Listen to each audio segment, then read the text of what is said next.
ಬೇಕಂದ್ರೆ ಏನು ಮಾಡಬೇಕು? ಒಂದು 20% ಎಥನಾಲ್ ಬ್ಲೆಂಡಿಂಗನ್ನು 30%ಗೆ ಮಾಡಬೇಕು. ಇನ್ನೊಂದು ಎಥನಾಲ್ ಮೇಲೆಯೇ ಓಡುವಂಥ ವಾಹನಗಳ ಭಾರತದಲ್ಲಿ ಜಾಸ್ತಿ ಆಗಬೇಕು. ಮತ್ತೊಂದು ಡೀಸೆಲ್ಗೆ ಕೂಡ 50% ಎಥನಾಲ್ ಮಿಕ್ಸ್ ಮಾಡಬಹುದು. ಡೀಸೆಲ್ಗೆ ಕೂಡ 2008-09 ಕರ್ನಾಟಕದಲ್ಲೇ ಆ ಪ್ರಯೋಗ ಆಯಿತು, ಬೆಂಗಳೂರಿನಲ್ಲೇ ಆ ಪ್ರಯೋಗ ಆಯಿತು, ಯಶಸ್ವಿಯಾಗಿ ಆ ಪ್ರಯೋಗ ಆಯಿತು. ಡೀಸೆಲ್ಗೆ 5% ಎಥನಾಲ್ ಮಿಕ್ಸಿಂಗು. ಅದಾದಮೇಲೆ ಅದು ಯಾಕೋ ಏನೋ ನಿಂತು ಬಿಡುತ್ತದು.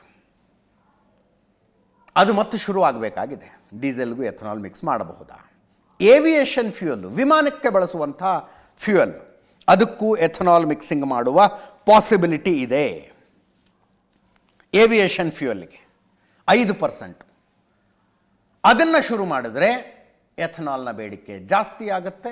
ಆವಾಗ ರೈತರಿಗೆ ಇನ್ನಷ್ಟು ಒಳ್ಳೆ ಬೆಲೆ ಕೊಡಬಹುದು. ಇದು ಶುಗರ್ ಫ್ಯಾಕ್ಟ್ರಿಗಳವರ ವಾದ. ಇದು ಅದರ ಜೊತೆಗೆ ಕಬ್ಬಿನಿಂದ ಎಥನಾಲು, ಮೆಕ್ಕೆಜೋಳದಿಂದ ಎಥನಾಲು, ಇನ್ನೊಂದು ಹೊಸದು ಬಂದಿದೆ, ಸಿಹಿ ಜೋಳ ಅಂತ. ಅಂದರೆ ನಮ್ಮ ಕಡೆ ಉತ್ತರ ಕರ್ನಾಟಕದ ಕಡೆ ರೊಟ್ಟಿ ಮಾಡುವ ಜೋಳ ಇದೆಯಲ್ಲ, ಅದರಲ್ಲೇ ಒಂದು ವೆರೈಟಿ ಸಿಹಿ ಜೋಳ ಅಂತ ಬರುತ್ತೆ. ಅದರಿಂದಲೂ ಎಥನಾಲ್ ಮಾಡಬಹುದು, ಪ್ರಾಫಿಟೇಬಲ್ ಆಗಿ ಮಾಡಬಹುದು. ಅದು 1 ಎಕರೆಗೆ 20-30 ಟನ್ ಬರುತ್ತೆ ಈಲ್ಡು. ಕಬ್ಬು 40 ಟನ್ ಬರುತ್ತೆ. ಕಬ್ಬಿನಿಂದ ಎಥನಾಲ್ ಜಾಸ್ತಿ ಉತ್ಪಾದನೆ ಮಾಡಬಹುದು, ಸಿಹಿ ಜೋಳದಿಂದ ಸ್ವಲ್ಪ ಕಡಿಮೆ ಆಗುತ್ತೆ. ಆದರೂ ಸಿಹಿ ಜೋಳವನ್ನು ಪ್ರಾಫಿಟೇಬಲ್ ಆಗಿ ಯಾಕೆ ಮಾಡಬಹುದು ಅಂದರೆ, ಸಿಹಿ ಜೋಳ ಕೇವಲ 100 ದಿನದ ಬೆಳೆ, ಕಬ್ಬು ಇಡೀ ವರ್ಷದ ಬೆಳೆ. ಅದು ನಿರಾಣಿಯವರ ಫ್ಯಾಕ್ಟ್ರಿಯಲ್ಲಿ ನಿರಾಣಿಯವರ ಒಂದು 500 ಎಕರೆಗೇನೋ ಒಂದು ಸ್ಯಾಂಪಲ್ ರೀತಿಯಲ್ಲಿ ಕೊಟ್ಟು ಅದನ್ನು ಯಶಸ್ವಿಯಾಗಿ ಮಾಡಿದ್ದಾರೆ. ಮುಂದಿನ ದಿನಗಳಲ್ಲಿ ಜೋಳದಿಂದಲೂ ಎಥನಾಲ್ ಉತ್ಪಾದನೆ ಆಗಬಹುದು. ಎಥನಾಲ್ನ ಪ್ರೊಡಕ್ಷನ್ನಿಗೆ ಸಮಸ್ಯೆ ಇಲ್ಲ, ಕನ್ಸಂಪ್ಷನ್ಗೆ ಸಮಸ್ಯೆ.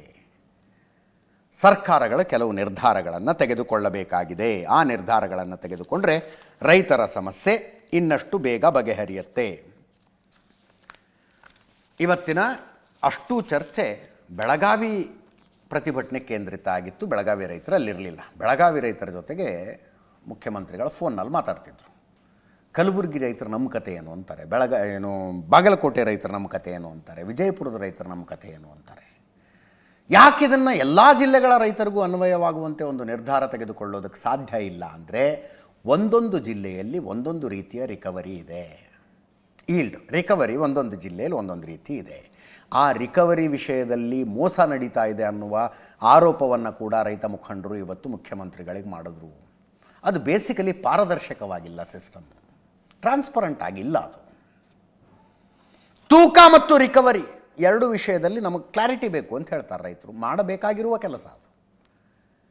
ನಾವು ಹೇರ್ಕೊಂಡು ಹೋಗಿದ್ದ ಕಬ್ಬಿನ ಪ್ರಮಾಣವೇ ಒಂದು, ಫ್ಯಾಕ್ಟ್ರಿಗೆ ತಗೊಂಡೋಗಿ ತೂಕಕ್ಕೆ ಹಾಕಿದ್ರೆ ತುಂಬ ಕಡಿಮೆ ತೋರಿಸ್ಬಿಡ್ತಾರೆ ಅಂತ, ತುಂಬ ಕಡಿಮೆ ತೋರಿಸ್ಬಿಡ್ತಾರೆ. ರಿಕವರಿ ಹೆಂಗೆ ಡಿಸೈಡ್ ಆಗುತ್ತೆ?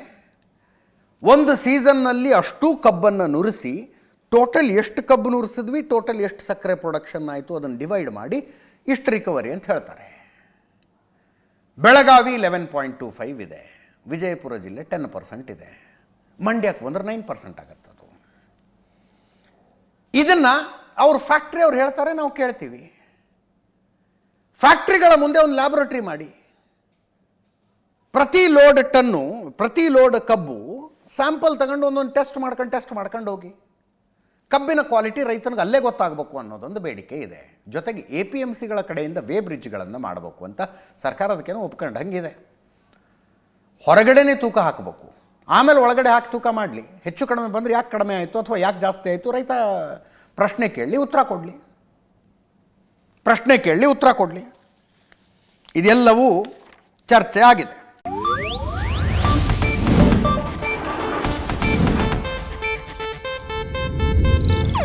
ಇದು ಏಷ್ಯಾನೆಟ್ ನ್ಯೂಸ್ ನೆಟ್ವರ್ಕ್ ಪ್ರಸ್ತುತಿ.